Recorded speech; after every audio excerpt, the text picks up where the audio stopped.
Hello दोस्तों, आज मैं आपको एक रियल स्टोरी बताने जा रही हूँ जो कि कुचिसाकी ओना के बारे में है।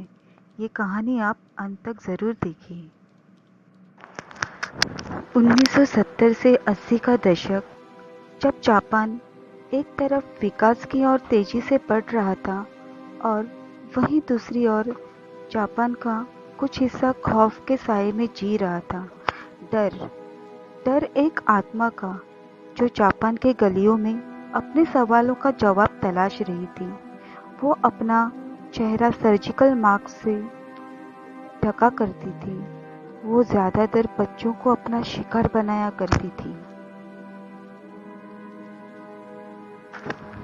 और वह बच्चों के पास आकर उनसे पूछती थी कि क्या मैं सुंदर दिखाई देती हूँ। लेकिन प्रॉब्लम यह है कि इस सवाल का कोई भी सही जवाब नहीं है, क्योंकि जब कोई इस सवाल का जवाब ना में देता था तो कुचिसाकी ओना उस पर कैंची से वार कर देती थी और उसे मार देती थी।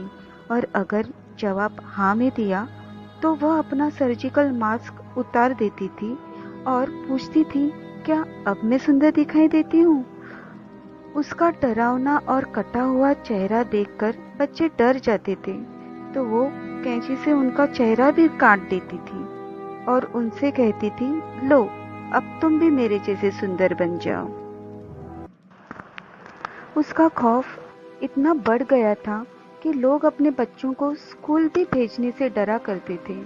उन दिनों इस खतरनाक मौत की दहशत इतनी ज्यादा बढ़ चुकी थी, जापान सरकार को स्कूल में छात्राओं को पुलिस प्रोटेक्शन देनी पड़ी।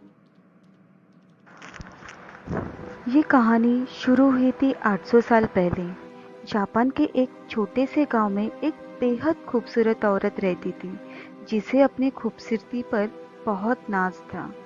उसका पति एक सामुराई था। युद्ध के दौरान उसके पति को बाहर जाना पड़ता था। ऐसे ही एक दिन उसके पति को युद्ध के लिए जाना पड़ा और वो जब युद्ध से अपने घर वापस आया तो उसने अपनी खूबसूरत पत्नी को किसी गैर मर्द के साथ उसके घर पर देखा। यह देखकर वह सामुराई बहुत क्रोधित हुआ और उसने अपनी तलवार से अपनी पत्नी पर वार किया। उस तलवार की वार से उसका मुंह पूरी तरह से फट गया। अब कौन तुम्हें खूबसूरत कहेगा, इतना कहकर वह सामुराई हमेशा हमेशा के लिए अपना घर छोड़कर चला गया। सामुराई के तलवार के वार से उसके सुंदर चेहरे पर एक बेहद भद्दी और डरावनी सी स्माइल जैसा घाव बना। जब उसने अपने चेहरे का ये हाल देखा तब उसे महसूस हुआ कि जिस खूबसूरती पर उसे नाज था वो चेहरा अब डरावना दिखाई दे रहा था। वो ये सदमा सह नहीं पाई और उसने अपने घर में रखी कैंची से अपनी जान ली। सबको लगा कि कहानी खत्म हो गई, लेकिन लगभग 800 साल बाद वह फिर से जाग गई और बन गई एक खौफनाक रहस्य जिसे कहते हैं कुचिसाकी ओना। आज भी जापान के लोगों का यह मानना है कि आज भी जापान के सुनसान गलियों में वो घूम रही है और अपने अगला शिकारी की तलाश में वो आज भी भटक रही है।